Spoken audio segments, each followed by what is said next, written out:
ஒரு நகரத்தில் பெரிய ஹோட்டல் இருந்தது. அதின் வெளியே தினமும் ஒரு வயதான ஏழை தாத்தா உட்கார்ந்திருப்பார். இந்த ஊர்ல இப்படித்தான் நடக்குது. உள்ளே செல்வோர் எல்லாரும் சாப்பிட்டு மீதியை தூக்கி எறிவாங்க. ஆனா அந்த தாத்தாவை யாரும் கவனிக்க மாட்டாங்க. உள்ளே செல்வோர் எல்லாரும் சாப்பிட்டு மீதியை தூக்கி எறிவாங்க. ஒரு நாள் ஒரு கல்லூரி பையன் நண்பர்களுடன் ஹோட்டலுக்கு வந்தான். அவன் நிறைய உணவு ஆர்டர் பண்ணி பாதியை கூட சாப்பிடாம விட்டான். அடடா, வயிறு நிறைஞ்சிடுச்சு. வெளியே வரும்போது தாத்தா மெதுவாக கேட்டார், மகனே, கொஞ்சம் சாப்பாடு கிடைக்குமா? அவன் நண்பர்கள் சிரிச்சாங்க. வேலை எல்லாமே இப்படிதான் இருப்பாங்க. ஏய், அப்பாவி மாதிரி பேசாதே. நீங்க பிச்சை எடுக்கலாம், ஆனா என்ன தொந்தரவு செய்யாத. பையனும் அவமானப்படுத்தி போயிட்டான். ஐயோ, இப்படி அவமானப்படுத்துறீங்க. அடுத்த நாள், என்ன, நான் வேலை இழந்துட்டேனா? அந்த பையனின் அப்பா வேலை இழந்தார்.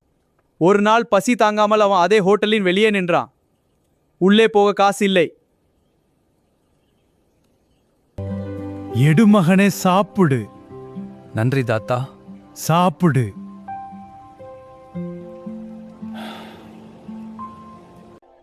அவன் கண்ணீர் விட்டான்.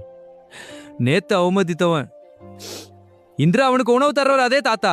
தாத்தா நன்றி. சாப்பிடு ராசா. தாத்தா சிரிச்சார். பசி எல்லாருக்கும் ஒரே மாதிரிதான் மகனே. இன்று நீ உயரத்தில் இருக்கலாம், நாளை நிலை மாறலாம். ஆகவே யாரையும் அவமதிக்காதே. அவன் மன்னிப்பு கேட்டான். பசி எல்லாருக்கும் ஒரே மாதிரிதான் மகனே.